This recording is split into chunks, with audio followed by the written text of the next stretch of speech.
Surat textile diamond overbridge સહિત રંગભૂમિને લઈને પણ જાણીતું છે. એકમાત્ર સુરત મહાનગરપાલિકા જેવી છે જેના દ્વારા નાટકની સ્પર્ધા પણ યોજવામાં આવે છે. ત્યારે ગુજરાતી રંગભૂમિનો તખતો સતત અહીં ગાજતો રહે છે. ત્યારે હિન્દી નાટક ભજવવામાં આવી રહ્યું હતું. ટીવી સિરિયલ્સના અભિનેતાઓ દ્વારા આ નાટક રજૂ કરવામાં આવ્યું હતું. પ્યાર મેં ટ્વિસ્ટ, રોમેન્ટિક અને કોમેડી એવા નાટકને સુરતીઓએ મન ભરીને માણ્યું હતું.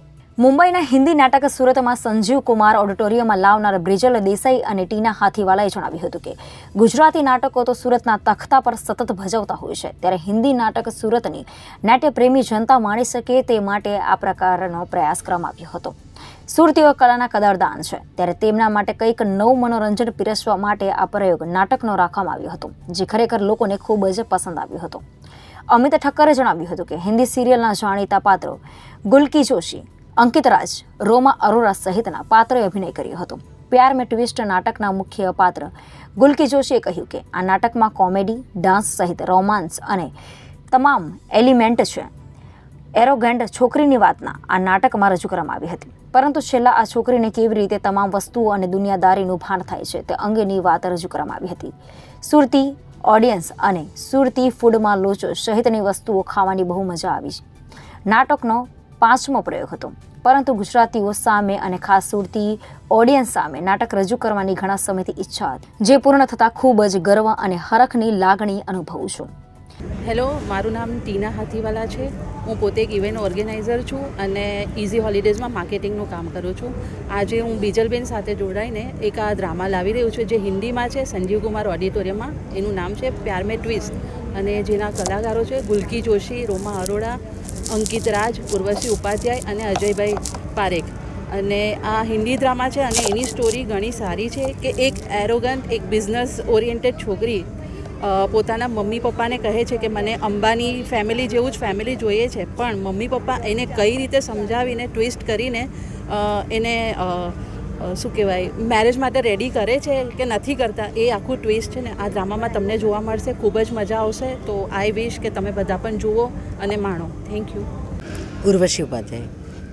ઉર્વશી મેડમ, તમે કઈ રીતે શરૂઆત કરી હતી ના લાંબા બ્રેક પછી કઈ રીતે ફરીથી આવો છો? સુરત આવવું એટલે મારા માટે બહુ નોસ્ટેલ્જિક ફિલિંગ હતી, બિકોઝ મેં સૌથી છેલ્લો પ્લે કર્યો એ વાતને 18 વર્ષ થઈ ગયા. એટલે એવું કહેવાય કે મારા જીવનની, મારી કારકિર્દીની શરૂઆત મેં સુરતથી જ કરી હતી. સુરતના થિયેટરમાં ગાંધી સ્મૃતિ ભવન પર સૌથી પહેલો મેં પગ મૂક્યો હતો. અને કેવું, મેં જ્યારે સૌથી પહેલાં ભવંસ ચિત્રલેખામાં બેસ્ટ ઓફ ધી બેસ્ટ એક્ટ્રેસનો એવોર્ડ મળ્યો, 2007ની વાત છે. અને ત્યારે કંઈ ફેમિલીમાં એવી વાત ચાલી રહી હતી કે ભાઈ હવે બસ તારા પ્લે બંધ કર, બહુ નાટકો કર્યા, હવે સેટલ થઈ જાઓ. તો એ મને ફેમિલીમાંથી કહી દીધું હતું કે આ મારો જીવનનો લાસ્ટ પ્લે છે. એન્ડ આઈ વોઝ ક્રાઇંગ કે ભવન્સમાં પ્લે કર્યા પછી બેઠીને આઈ વોઝ ક્રાઇંગ કે હવે યાર હવે રંગભૂમિને અહીં બધું છૂટી જશે. પણ ત્યારે જ મને શોભના દેસાઈ અમારી દેવરાની માટે સ્ટાર પ્લસના શો માટે પૂછ્યું કે તે તો આટલું સરસ પરફોર્મ કર્યું તો રેડી કેમ રહી જાય? મેં કીધું કેમ કે અમારો છેલ્લો પ્લે છે.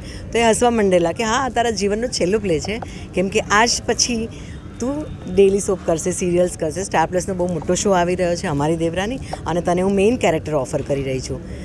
તો એમ કહેવાય કે 2007 પછી આજે હું કરી રહી છું, સુરત પાછી ફરી રહી છું, અને ફરીથી એ જ સુરત અને એ જ રંગભૂમિને એ જ મારા લોકોને મારા માટે, એટલે હું શબ્દોમાં કદાચ એને આવરી નથી શકી રહી કે મારા માટે એ ફિલિંગ કેટલી બધી ખાસ છે, કેટલી પ્રેશિયસ છે. પણ સુરત આવું એટલે એમ કહેવાય કે આજે મારી મમ્મી નથી, પણ સુરત આવું એટલે મને એવી લાગણી થાય કે જે મેં મારી માના ખોળામાં માથું મૂક્યું હોય.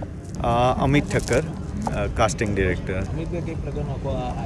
આજે અહીંયા આગળ આપણે સુરત માટે બહુ સારો સમય છે, બિકોઝ કે અહીંયા આગળ આજે કહેવાય કે હિન્દી બધા કલાકારો અહીંયા આગળ છે, જેમાં તમે જેમ કે આગળ મેડમે વાત કરી, ગુલકી જોશીથી માંડી ઉર્વશી ઉપાધ્યાય છે, અંકિત રાજ છે, અજય ચૌહાણ છે, એમાં બધા સારા કલાકારો છે. અને એક ફૂલ ઓન કોમેડી ધમાલ અને થોડો રોમેન્ટિક પણ કહી શકે એવો ડ્રામા લઈને આવેલા છે.